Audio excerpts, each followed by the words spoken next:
իրավաբաններին հետաքրքրում է ցուցմունք տվել եք Սրբազանի եւ Քահանայի գործով։ Տեսեք, հետաքրքիր մի բան ասեմ, որ առհասարակ ոչ միայն օրենքով չի կարելի ստել, այլ նաեւ բարոյական չի ստելը եւ հստակ հարցեր են տվել, որ ես պետքա հակամ չասեի։ Ես էլ չեմ խաբել, որովհետեւ հոգեվորականին հարց չի ստելն ու խաբելը։ Այնպես որ այն հարցերը, որ տրվել է, ես ինչ որ իմացել եմ, դրանց շատ ուղիղ պատասխան եմ տվել։ Բաց են այդ հարցերը, կարող եք։ Այդ հարցերը ես չեմ կարող տալ, որտեղ ինձ թվում է պետք չի։ Չեմ կարող ասել ձեզ ինչ հարցեր են տվել։ Բայց ամեն դեպքում հարցաքննություն եղել է։ Մի քանի հարց, որ ենթադրում եմ տվել են 21 թվականի իրադարձություններն եք հիշադակել հանրայինի տաղավարում, թե ձեզ ստիպողաբար գործուղել են ցույցերի մասնակցելու Գերագույն հոգևոր խորհուրդը սեպտեմբերին պարզաբանել էր, որ նման պրակտիկա կա, որ հոգևորականների ներկայությունը պարտադիր է որոշ ցույցերի հասարակությանը զսպելու հոգևորականի ներկայությամբ չգիտեմ adekvatության դաշտում պահելու։ Շատ լավ, եթե նման պրակտիկա կա ու այդ պրակտիկան ընդունելի պրակտիկա է, ինձ թվում է, որ որևէ մեկը խնդիր չունի։ Այսինքն եթե պրակտիկան կա եւ պրակտիկան ընդունված է, որ պետքա հոգեվորականը լինի ցույցերի տեղում, ուրեմն որևէ մեկը խնդիր չունի, բայց այլ հարց է, այդ ցույցերին մարդիկ ուզում են գնալ, թե ոչ։ Դուք գնացել ինչ եք արել, երբ որ ստիպողաբար ձեզ։ Գնացել են, կանգնել ենք այնտեղ։ Ընդամենը կանգնել եք։ Դե կամ փողոցները փակելուց իրենց հետ ենք եղել։ Հասկացա։ Կոնկրետ մի հոգու է կամ մի քանիսին է հրահանգել, թե շատերին եւ ինչ հրահանգ է կոնկրետ եղել, այսինքն գնացեք, մասնակցեք, թե գնացեք ժողովրդի կողքին եղեք։ Դե ցուցակներ է կազմվել, ամեն անգամ 3 հոգի գնալու ու այդպես 3 գնացել են։ Երեկվա բերման ենթարկված քահանաները, այսինքն այդ իրենց բերման ենթարկելը կապ ուներ։ Չգիտեմ ճիշտն ասած, որովհետև այսպես գործին տեղյակ չեմ, ինչի համար են կանչել, բայց այսօր իմացա, որ նաև մի մասը ազատության մեջ է, այսինքն խնդիր չի եղել, գնացել են, վերադարձել են։ Ձերբակալվածը ձեր թեմի առաջնորդն է, որ 2 ամսով կալանավորվեց եւ թեմի դիվանապետը, թեմի դիվանապետին, եթե չեմ սխալվում, Սրբազանի արարքին օժանդակելու համար են մեղադրում։ Դուք տեղյակ եք ինչի մասին է խոսքը։ Ես մի բան գիտեմ, որ որևէ մեկին չեն կարող ձերբակալել մի բանի համար, որ ինքը չի արել, եւ եթե լավ բան է, էլի չեն կարող ձերբակալել, եթե օրենքի խախտում չկա, էլի չեն կարող ձերբակալել։ Ես չեմ լսել, որ մի հոգեվորականի պսակադրություն կամ մկրտություն անելու համար ձերբակալեն։ Հիմա եթե կա այնպիսի տվյալներ, պետությունը ունի այնպիսի տվյալներ, որ մենք հոգեվորականները չենք տիրապետում, դեռևս չգիտենք ինչ խնդիրներ ու պատճառներ կա ձերբակալման, ես չեմ կարող ժամանակի շուտ ինչ-որ բաներ ասել, բայց եւ նաեւ մտածում եմ, որ եթե որևէ բան չկա, շուտով Սրբազանը ազատության մեջ կլինի։ Վստահում եք իրավական համակարգին։ Ճիշտն ասած, երբևէ շատ առնչություն չեմ ունեցել իրավական համակարգի հետ եւ սեփական մաշկիս վրա չեմ զգացել, բայց այնուամենայնիվ մտածում եմ, որ եթե ամեն բան օրենքի շրջանակներում արվի եւ եթե թեմիս առաջնորդը անմեղ է, շուտով կտեսնենք նրան ազատության մեջ։ Այսինքն այս գործի շրջանակներում կարծում եք, որ արդար դատաքննություն կլինի եւ այն ձերբակալված 3 անձանց ձերբակալությունը իրավաչափ էր։ Ինձ ասացին, որ դեռևս հայտնի չէ, թե ինչի համար են կալանավորել, պատճառներից տեղյակ չեմ։ Միգուցե դրա մասին կխոսի արդեն պաշտոնական մակարդակով, քննչական կոմիտեն կիմանանք, միգուցե այս ամենը ընդհանրապես կապ չունի։ Դրա համար ժամանակից շուտ չեմ ուզում ինչ-որ բաներ ասել, որովհետև մշտապես Սրբազանի հետ չեմ եղել եւ չգիտեմ ինչով է զբաղվում առհասարակ ծառայությունից հետո միգուցե այլ հարցեր կա ու հիմա մենք ժամանակից շուտ ինչ-որ փորձում ենք խնդիրներ տեսնել ու լուծել միտեղ մի սենյակում, որ այդ սենյակը առհասարակ գոյություն չունի։ Այնպես որ պետք է համբերենք։ Դեր հայր, ասում եք այս գործով մանրամասներին չեմ տիրապետում, հենց այնպես տեղը չէին ձերբակալի, եթե արդար է Դե առհասարակ այդպես չեք մտածում։ Եթե արդար է ազատ կարձակվի, օրինակ Միքայել Սրբազանը հեղաշրջման կոչ արել է ձեզ։ Ճիշտն ասած, ես լուրերին չեմ հետևել, չգիտեմ Միքայել Սրբազանը ինչ կոչեր է արել եւ ինչի համար են նրան ձերբակալել։ Ես ճիշտն ասած միշտ իմ ծառայության մեջ եմ եղել, ոչ թե չի հետաքրքրել ժամանակի առումով իմ հավատացյալներս այնքան շատ են եղել, հարցերը, դիմումները հոգևորի հետ կապված այնքան շատ են եղել, կներեք, ես անգամ թեմի քահանաների հետ ժամանակ չեմ ունեցել զրուցելու, քաղաքական թեմաներն էլ ինձ չի հետաքրքրել, եւ այո, մտածել եմ, որ հոգևորականներ քաղաքականության մեջ անելիք չունի, իր գործառույթը եկեղեցում իրականացվող հոգեփրկությունն է, դրա համար քանի որ գաղափարապես չեմ հարել այդ թեմաներին, չեմ էլ հետաքրքրվել, թե Միքայել Սփազյանը ինչ է խոսում։ Շնորհակալություն։ Տեր հայր, համացանցում քննարկվում է ձեզ կարգալույծ անելու հարցը, հա, այսպես հասարակ քաղաքացիներ, ովքեր բարձրաձայնում են դրա անհրաժեշտության մասին, պատճառներ են բերում, որ օրինակ ձեր եղբայրների դեմ ցուցմունք եք տվել, օրինակ դրա համար, ինչպես կարձագանք եք այդ մեղադրանքը։ Շատ լավ, նախ առհասարակ կարգալույծ անելու համար սխեմա է պետք, օրենքներ են պետք, վերջապես ով որ կարգը խախտել է, տեսեք հիմա մենք խոսում ենք ձերբակալությունից, չէ՞, բայց մենք չգիտենք օրինակ այդ մարդը կարգը խախտել է, թե չի խախտել եւ որ կարգն է խախտել։ Եվ նույնն էլ եկեղեցին ունի իր սահմանադրությունը, որը որ եկեղեցու կանոններն են։ Հիմա եթե եկեղեցական կանոններով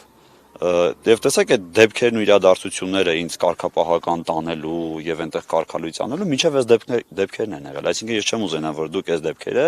կապեք նախորդ դեպքերի հետ, որտեղ սրանք իրար հետ առհասարակ կապ չունեն, բայց եթե պետքա Տերարամը այո, բայց ձեր հայտարարությունը հիմա եթե պետքա ես կարգալույծ արվեի, նախ պետքա դրանից առաջ հանրությանը տեղեկացնեին, թե կանոնական իրավունքով Տերարամը ինչ խախտումներ է արել, այս եկեղեցական կանոնները խախտելու համար հնարավորություն է ստեղծվել, որ մենք այս մարդուն կարգալույծ անենք, հա, բայց երբևէ եկեղեցին, այո, չասես թե կանոնագրքի որ կետն է Տերարամը խախտել, որ այս կետի համար իրան պետքա կարգալույծ անենք։ Տերարամ, ներողություն եմ խնդրում, իմ հարցը ոչ թե մայրաթորի գործողությունների մասին է, այլ հասարակ քաղաքացիների հավատացյալների։ Հասարակ քաղաքացիները հիմա տեսեք, գոյություն ունի համացանց, առհասարակ, որ որևէ մեկ մարդու նույն համացանցի միջոցով կարող ես բարձրացնել, դարձնել սուրբ մեկը եւ նույն համացանցի միջոցով այդ մարդուն կարող ես պախարակել։ Հիմա մեր հանրությունը շատ հաճախ օգտվում է համացանցյան տվյալներից, որոնք դեռ ստուգման ենթակա են։ Այսինքն այնտեղ պետքա պարզվի այդ մարդը իսկապես նման բան արել է, թե ոչ, թե դա ուղղակի իրեն անվանարկելու համար է։ Հիմա հասարակ հանրությանը ես հարց ունեմ։ Նույն այդ հասարակ հանրությունը, երբ որ տեսնում են, որ Տերարամին պետքա կարգալույծ անեն, եւ եթե սրտացավ են թե եկեղեցու եւ թե Տերարամի համար, մեկ անգամ այդ հանրությունը եկավ մոտեցավ, ասես Տերարամ, դու ինչ խնդիր ունես, դու ինչ հարց ունես, ով է քեզ նեղացնում։ Այ ես այս օրերին որ տեսնում լրատվամիջոցները ինչքան են գալիս հովանավանք ինձ այնց հարցազրույցներ առնելու, նույն ձևով ես Facebook-յան իմեջում գրառումներ էի արել, բողոքել է, եկեղեցու խնդիրների մասն էի բարձրաձայնել եւ ասել է, որ այդ ամենը կապ ունի իմ թեմի առաջնորդի հետ։ Ինձ հետաքրքիր է նույն լրատվամիջոցները եւ այդ պարզ հավատացյալները արդյոք հելան գնացին Արագածոտնի թեմ առաջնորդին տեսնելու եւ հարցնելու ինչ ես արել ես հասարակ քահանային կամ ինչ է կատարվում, դու ինչ ես արել ես քահանայի հետ, ինչի է բողոքում, ձենը ինչի է գցել գլուխը, հասկանում եք, պարզ կուզեմ ասել։ Չեն արել։ Հիմա անարդար եմ համարում։ Եթե չեք արել, ծեծողին բան չեք ասել։ Ծեծվողին ինչ եք բան ասում։ Դուք ծեծվողն եք, այո, Սրբազանը դե այլաբանորեն եթե ասելու լինենք, այդպես է։ Այսինքն ես բողոքի ձայնը շուտ եմ հանել, ես ասել եմ խնդիր կա, ես ասել եմ պրոբլեմ կա։ Եվ լրատվամիջոցները, հեսա կներեք հազար անգամ, նույն լրատվամիջոցները, երբ որ մեկ հոգևորական կամ եկեղեցական կապ չունի ոչ իր կապայի գույնը, ոչ էլ իր աստառի գույնը։ Այսինքն եթե մենք պետքա հասարակ քահանայի խնդրի հետևից չգնանք, պիտի եպիսկոպոս լինի, որ իր խնդրի հետևից գնանք, որ մնաց արդարությունը։ Եվ հիմա այս պարագայից անարդար եմ համարում, որ բանը հասել է այս կետին, ու էլի այդ մարդկանց հետ կապված որևէ հարցազրույցներ չկա, չեն գնում, այդ դռները չեն ծեծում ասելու համար, ինչ եք արել այս մարդուն։ Այս հասարակ քահանային, այս գյուղի տերտերին օրինակ։ Ես այս կոնտեքստում մի հարց ունեմ, էլի տամ հետո շարունակեմ խնդրում եմ։ Տերարամ, ես ներողություն եմ խնդրում, որ ուղիղ եմ հնչեցնելու, բայց գուգարած թեմի առաջնորդից ձեր գործողությունների վերաբերյալ հնչել է հետևյալ արտահայտությունը հուդայականություն է,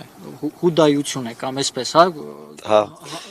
Մեր Հովնան Սրբազանն է, իդեպ խորին հարգանք ունեմ իր նկատմամբ, ինքիմ դասախոսս ա եղել, ես իրեն շատ սիրում եմ, մինչև մեր շարունակում եմ սիրել, իր անձի հետ կապված որևէ բան չկա։ Այսինքն տեսեք, ես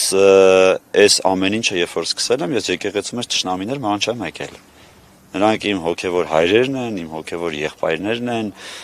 ինչպես իրենք են կրկնում, որ սա տուն է, ընտանեկան վիճակ է, բայց հիմա նույն Հովնան Սրբազանին ես հարց ունեմ։ Երբ որ կա արդարության նկատմամբ սխալ վերաբերմունք, Արդյոք կարևոր է Սրբազանի համար չխոսելը, որովհետև անարդարությունը գործվել է եպիսկոպոսի կողմից։ Եթե ինքը արդարության զգացում ունի, գոնե մեկ անգամ պետք է ինձ զանգեր ասել, ես գիտեմ ինչ ա եղել, ես գիտեմ, որ դու մեղավոր չես, բայց անցի առաջ։ Այսինքն գիտի, որ դուք մեղավոր չեք, եւ Իհարկե անվանում գիտի։ է Հուդա։ Լավ, եթե ինձ անվանում է Հուդա, ուրեմն ես էլ հարց ունեմ Սրբազանին։ Ո՞վ է իր համար Քրիստոսը այս ամենի մեջ։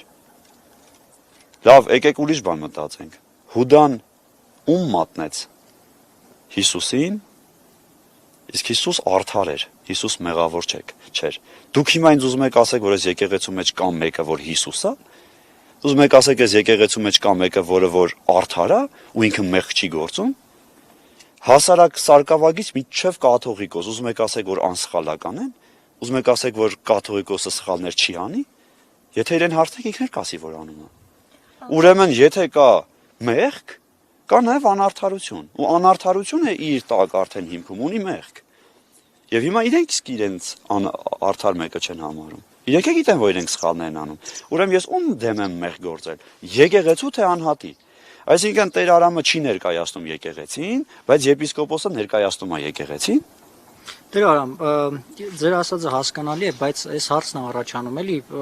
այն ինչ անում եք հագայեկեղեցական արշավ անուն ստացած գործողությունների կիզակետում, ընթացքում, դրա համար ինչ նշանակում հակաեկեղեցական։ Այսինքն, եթե ես ասում եմ, որ գիտեք, սիրելիներ, մեր եկեղեցին ունի խնդիր։ Խոսքը ոչ թե ձեր սկսածի մասին է, այլ Նիկոլ Փաշինյանի գրառումներից հետո այն ինչ իրավիճակը ստեղծվել է, շատերն անվանում են հագայեկեղեցական արշավ։ Նիկոլ Փաշինյանի գրառումներից հետո, լավ ասեցիք։ Իմ պատիժները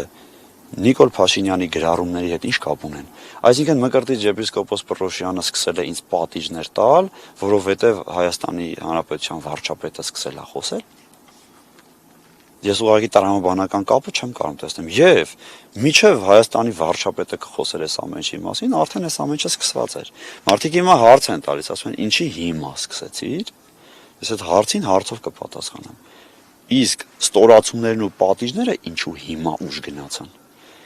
Եվ ես ուզում եմ, որ այս ամենը չկրճատվի։ Ես ուզում եմ, որ իմ տված հարցը հանրության ականջին հասնի։ Խնդրում ուղղակի ձեզ թող հասնի։ Իմ համար էական չի, ես բոլորից սիրում եմ։ Իմ համար էական չի լրատվամիջոցը որ մեկն է, ով է դրա ղեկավարը։ Ես ձեզ բոլորին իմն եմ համարում, ես էլ կարծում եմ, որ ես էլ ձերն եմ։ Հիմա երիտասարդ հոգևորական, որ իր խնդիրը բարձրաձայնում է։ Այսինքն վատ մարդ այն մարդը, որ խնդիր է բարձրաձայնում, թե ով որ խնդիրը հարուցում է։ Սրա վրա պետք է մենք ուշադրություն դարձնենք։ Մենք պետք է նայենք, թե մարդը ինչ է ասում, ոչ թե որ ժամին ասեց, ինչ ձենով ասեց։ Խնդիրը տեսնում որ եկեղեցու հետ ներքին ձեր խնդիրը բարձրաձայնել եք ու հենց եկեղեցու ներսում չեք փորձել խնդիրը լուծել։ Ասեք կան շատ լավ հարց եք տալիս, եթե կա, փորձել եք արդյոք այդ միջոցով ձեր խնդիրները բարձրաձայնել առանց հանրությանը։ Հիմա եթե գնաք որևէ մեկ հոգևորականի հաշտակ ասեք ինչ է եկեղեցին, կսկսի հունարեն էկլեսիա բառից, կասի որ էկլեսիա բառից է գալիս,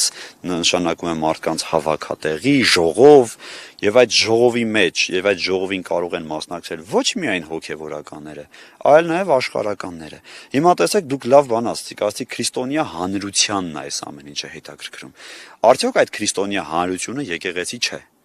Եվ բարձրաձայնել Միթե չի կարելի բարձրաձայնել խնդրի մասին։ Այն դեպքում, երբ որ դու բոլոր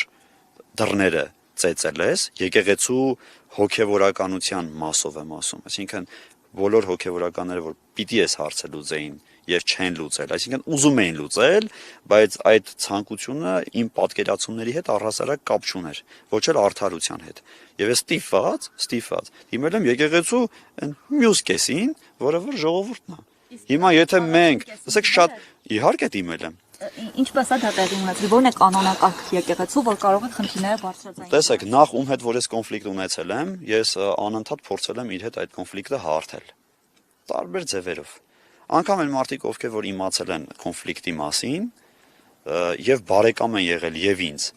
եւ թեմիս առաջնորդին, այսինքն չեն ուզեցել խառնվել որպես օտար մեկը։ Այդ մարդկանց խնդրանքներն էլ էլի անպատասխան է մնացել։ Որից հետո նորից փորձել եմ արել իր հետ ճշտել, այս հարցերը պարզաբանել, նորից չի ստացվել։ Միջև ամենայն Հայոց կաթողիկոսի հետ խոսելը, նորից փորձ եմ արել իր հետ խոսել, չի ընդունել, եւ ես պարզ ասել եմ, Դուք ոչ թե ինչ չեք ընդունում, դուք խաղաղությունը չեք ընդունում։ Լավ խոսք ավետարան, ասում է Աստված իր արեգակը ծագեցնում է եւ արդարների եւ մեղավորների վրա։ Եթե անգամ ես մեղավոր եմ եղել, բայց էսի ընտանիք է, իրենք են չէ՞ շեշտում ընտանիք է, էսի ընտանիք է։ Բայց թե քո երեխան մեղավոր է, ասենք ինչ ես անում, հանում ես ընտանիքից դուրս։ Այսինքն եթե ես լուռ էի մնում, ես ընտանիքից դուրս էի արդեն։ Կաթողիկոսի մոտ ձեր խնդիրները ներկայացրել եք։ Ամբողջապես ամենայն հայ կաթողիկոսն ասել է, որ քո խնդիրները լուծված են, եւ սա կաթողիկոսի խոսք է։ Գիտեք, ես ուզում շեշտել, այս խոսքը չի ասում Սարգսակը կամ Աբեղա կամ եպիսկոպոս, սա ասում է կաթողիկոսը։ Եվ կաթողիկոսը այս ընտանիքի հայրն է։ Հիմա եթե հայրը բան է ասում, երեխաները եթե լավ զավակներ են, պետք է լսեն հորը։ Ես պատրաստ եմ հորը լսելու։ Միջև այն պահը, որ թեմի առաջնորդը անգամ ինքը իր հոր խոսքը չլսեց։ Այսինքն կաթողիկոսի ասելուց հետո ես գնացի ներողություն խնդրեցի, տեսեք, ներողություն եմ անգամ խնդրել։ Ասել եմ կներես, եթե սխալ եմ արել, ես ուզում եմ շարունակել իմ ծառայությունը, ոնց ասեք։ Այդ քայլին եմ գնացել։ Մարդը ասել է գնա կմտածեմ քեզ ինչ պատիժներ եմ տալի ու տվել է։ Դրանից հետո մի հատ ուտե քննելու հասկանալու բան չկա։ Անկամ փողոցում որ մեկի ոտքին կանգնես, որ ասում եք կներես, ասում ենք ոչինչ։ Գնա բան չկա։ Մենք է կանենք, բայց շորը ինչ ենք հակել։ Բայց եթե դուք ասել եք կներես, այսինքն դուք ինչ որ ասել եմ, իհարկե, պատիժ լինել, դա այն դեպքում, երբ որ ամենայն հայ կաթողիկոսը չի ասել, որ գնա քո հարցը լուծված է։ Բայց եթե ամենայն հայ կաթողիկոսը ասել է գնա քո հարցը լուծված է, սա խոսքա կաթողիկոսի։ Դրանից հետո, եթե անգամ էլի չներելու հարց կա, այստեղ մեկ ուրիշ հարց կա։ Ո՞վ է քեզ ուղարկել իր մոտ։ Դա պետք է հաշվի առնել։ Ինչ պատիժներ են սահմանել։ Տարբեր։ Բացատրագրերը շատ ունեմ, մի ամբողջ սեղան բացատրագրեր ունեմ։ Գրավոր նկատողություններ կցված գործերից։ Գրավոր նկատողություններ, որոնք սպառնում են, որ ես փիլոնազոր կլինեմ 1 ամսով, 2 ամսով, նկատողություններ, որ արգելվում են, որ ես առհասարակ արարողակարգեր անցկացնեմ։ Տարբեր։ Հանրությունից ինչ եք ակնկալում, ինչպես եք ձեր խնդիրը հանրայնացնելուց հետո ինչպես եք պատկերացնում այս խնդիրների լուծումը։ Խնդիրների լուծումը կուզեմ, որ առհասարակ առաջինը իրենք մտածեն ոչ թե ով այդ ամեն ինչը ասում, այլ առհասարակ խնդրի մասին մտածեն, որ խնդիր կա, որևէ մեկը հիմա չի հերքում, որ խնդիր կա։ Այս բոլոր խժդժությունները նրա համար են, որ Տեր Արամը խոսացել է։ Եվ մեղադրանքներն են ինչու է խոսացել։ Այսինքն ինչ որ կար, դի ձեն չհաներ, լավ չես արել, որ ասել ես դրա մասին։ Ինչ որ անում ենք լավ ենք անում։ Ես մոտավորապես ես եմ հասկանում։ Ինչ ասել եմ լավ, ինչ արել ենք լավ ենք արել։ Դու իրավունք չունեիր, մենք որ արել ենք ոչինչ, բայց որ դու ասել ես լավ չես արել։ Դու հակա եկեղեցական ես։ Իսկ եկեղեցին Քրիստոսի մարմինն է։ Եկեղեցին ինքը սեր է։ Ձեր կարծիքով բանը սեր եմ տեսել, հիմա էլ անսեր եմ պատասխանում։ Մի հատ հայկական բուն թեմային էլի, հրահանգին, որ ձեզ ուղարկել են, այսպես ասած, աստիկ ցուցակ են կազմել եւ այլ։ Այդ ժամանակ դուք ընդվզել եք կամ ասել եք, որ համաձայնք եք դրա հետ։ Մենք քահանաների մեծ մասը միշտ էլ նեղվել է այդ թեմայից։ Բայց քանի որ բայց չենք բարձրացած, որովհետեւ հետևանքների մասին գիտեինք։ Նայություն, չեք էլ հարցրել ինչու ընդդիմության ցույցերին, հա, օրինակ, ինչու ոչ Նիկոլ Փաշինյանի ցույցերին, այլ Մայրաթոռում ասում էին դե առհասարակ եթե ցույցերա խաղաղության համար պետքա գնալ, լավ հարց եք տալիս։ Դուք այլ մոտիվ եք տեսնում իրենց ձեզ ուղարկելու։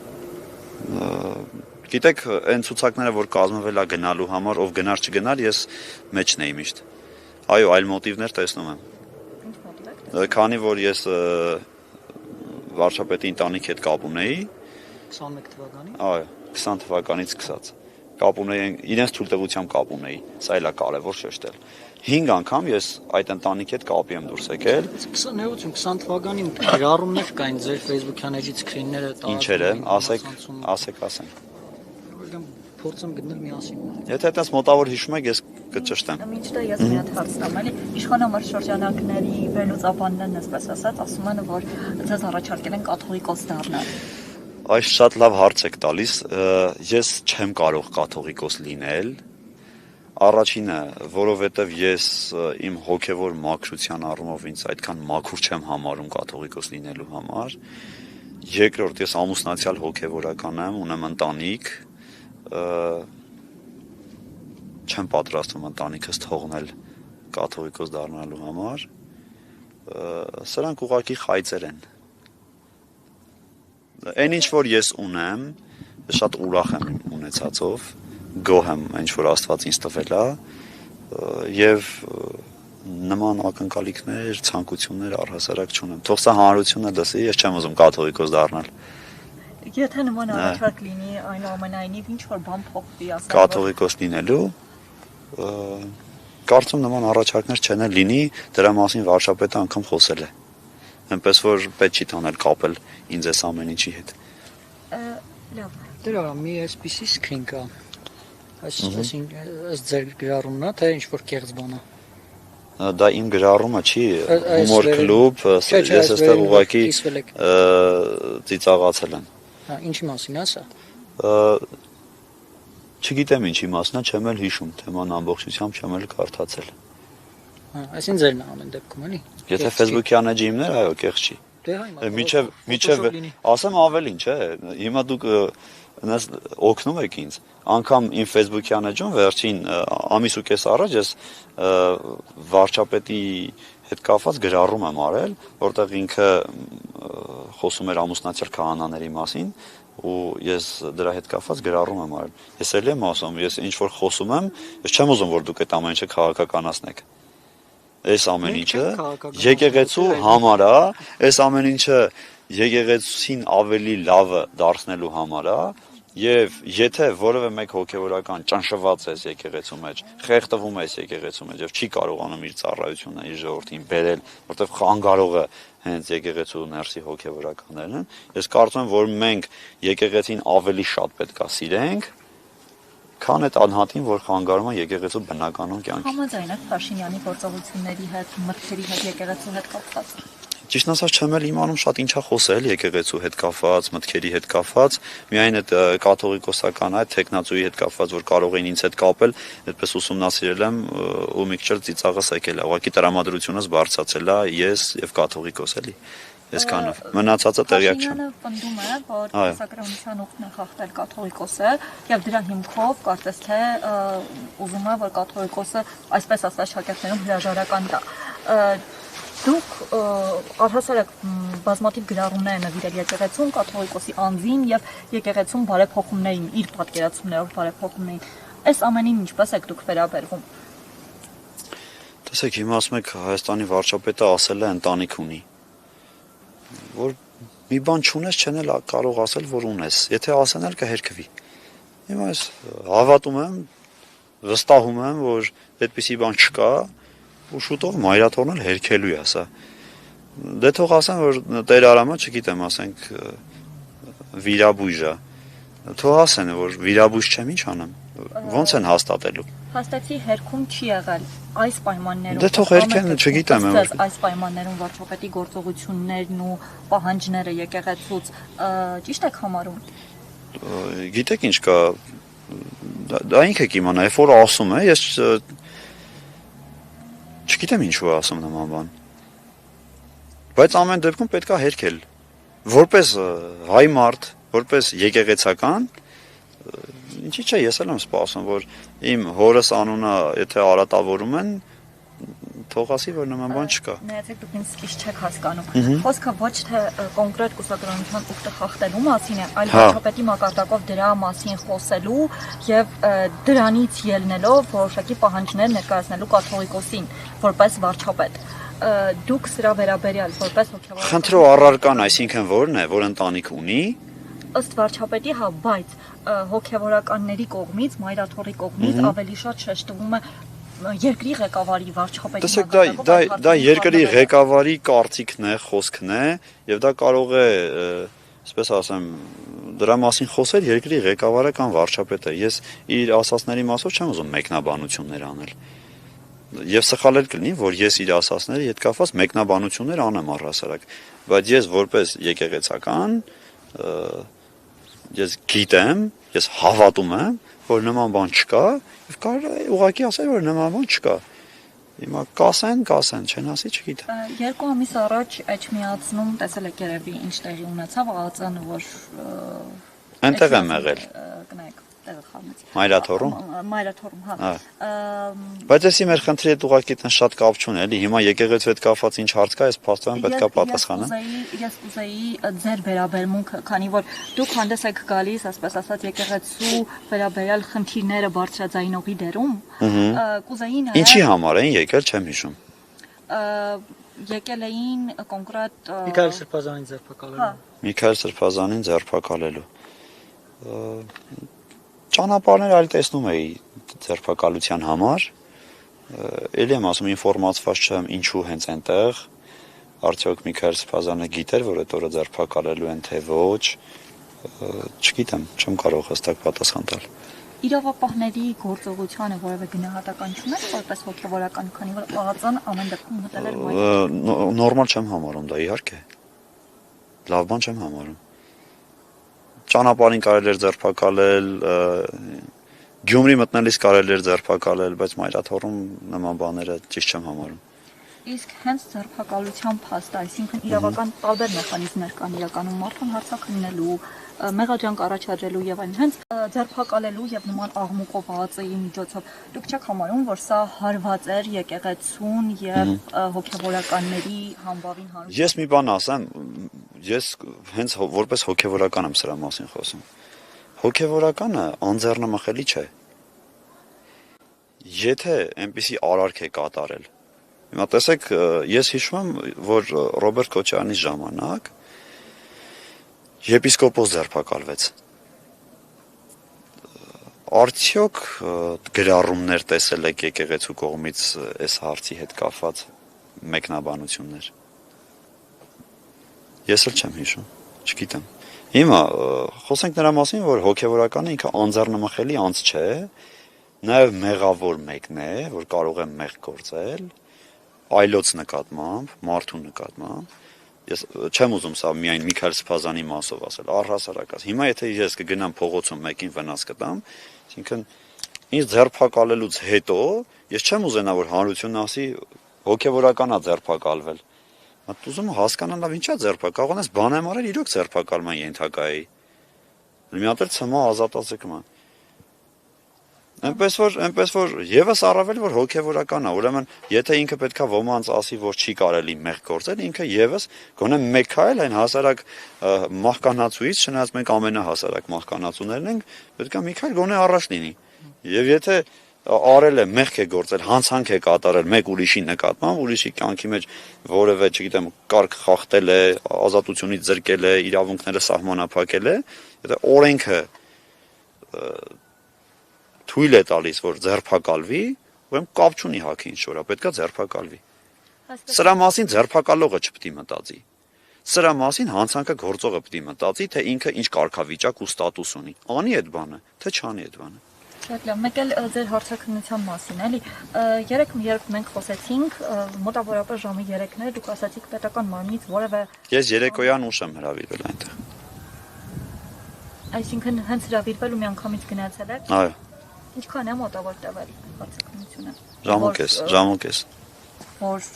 քննչական բաժին։ Չեմ կարող ասել տեղը, բայց ժամուկես եղել է։ Շատ լավ, ուղղակի հանրության ինչ-որ կողմ ձեզ մեղադրում էին, ճիշտ ասած, ստախոսության մեջ, այսպեսով, հա, որ ասել եք, կարծեմ այլ լրատվամիջոցի եք ասել, որ հարցաքննության չեք ենթարկվել։ Դե տեսեք, մեղադրում էր, հիմա նույն կերպ վարչապետն էլ կաթողիկոսին էր մեղադրում ընտանիք ունենալու մեջ։ Մեղադրանքները դեռ պետք է հաստատվի։ Քննարկման ենթակա է, կա ճշտվի, արդյոք արժեր քննադատել, չարժեր։ Չէ, զուտ ձեր հարցաքննության մասով եմ ուզում հասկանալ։ Ինչի համար է հանրությունը մեղադրում, որ դրանից հետո են կանչել։ Ժամն է խանգարում։ Կարծում եմ մարդկանց մոտ ընթացակարգը մի քիչ Թող մի քիչ ես առաջարկում եմ մեր հանրությանը, որ մի քիչ սպասեն։ Ամեն ինչին։ Հիմա ավելի գլոբալ հարց կա, խնդիր կա։ Եկեղեցու հարցերը։ Սա ավելի կարևոր հարց է, ինչ է կատարվում եկեղեցու ներսում, քան ժամայինը, թե ասենք արևի մայր մտնելուց հետո Տեր Արամը գնաց քնչական, թե մինչև լույսը բացվել է։ Իդեպ Տեր Արամը եկեղեցու հարցից մենք ճիշտ ասած մինչև այստեղ գալը Սաղմոսավանքում եղանք, Մուղնի Սուրբ Գևորգում, Սուրբ Մարիանեում աշտարակի ձեր թեմի այդ 3 եկեղեցիներում մեր եղած պահին հոգևորականներ չկային, արարողություններ էին նախատեսված եղել, որոնք չենք ոնց է լուծվելու այս խնդիրը կամ չգիտեմ փոխարինման կարգ կա։ Ես լավատես եմ, ինձ թվում է այնտեղ հոգևորականներ կան, որովհետեւ մեկ այդ կապի դուրս չեմ եկել, որովհետեւ ինչ էս կոնֆլիկտը եղել է, անգամ բան է եղել, այսպես հորդոր է եղել, Տեր Արամի հետ չշփվել։ Սրա վրա կարող եք ֆիքսվել։ Քահանա հայրերին փոխանցվել է, որ լավ կլինի, որ Տեր Արամի հետ չշփվեն։ Եվ այն մարդիկ, ովքեր գոնե շաբաթը մեկ անգամ ինձ զանգահարում էին, փորձում էինք հասկանալու կյանքում ինչ խնդիր պրոբլեմ կա, այդ մարդիկ էլ այդ հրահանգից հետո իմ հետ այլևս կապի դուրս չեն եկել։ Չեք ներում նրանց։ Ներում եմ նրանց, ուղղակի ես մեղք չեմ գործել նրանց նկատմամբ անտարբերությամբ։ Իրենք ուղղակի որոշել են, որ չզանգեն ինձ։ Ներել չներելու հարց չկա։ Բոլորն էլ իմ հոգևոր եղբայրներն են, եթե կարամ իրենց համար մի բան անեմ, հենց հիմա պատրաստ եմ անելու։ Լավ, շնորհակալություն։ Կա բան, որ դուք ուզեք ավելացնել կամ Չէ, թող խաղաղություն հաստատվի, այսքանը։ որտեղ։ Թող խաղաղություն մեր հայոց աշխարհում, մարդկանց մտքերի ու սրտերի մեջ։